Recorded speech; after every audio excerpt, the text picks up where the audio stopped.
Hi friends, ഇന്ന് ഞങ്ങൾ ചെയ്യാൻ പോണ എന്താണെന്നറിയ കഞ്ഞി കുടിക്കാൻ പോവാണ്. മഴയല്ലേ, ചൂടുള്ള കുടിക്കാൻ.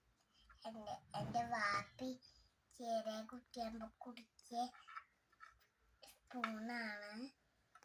ഞാൻ കുടിച്ചു നോക്കട്ടെ. പപ്പ അത് പിച്ചെടുക്കുക. ശേഷം കോരി കൊടുക്കുക. എന്നിട്ട്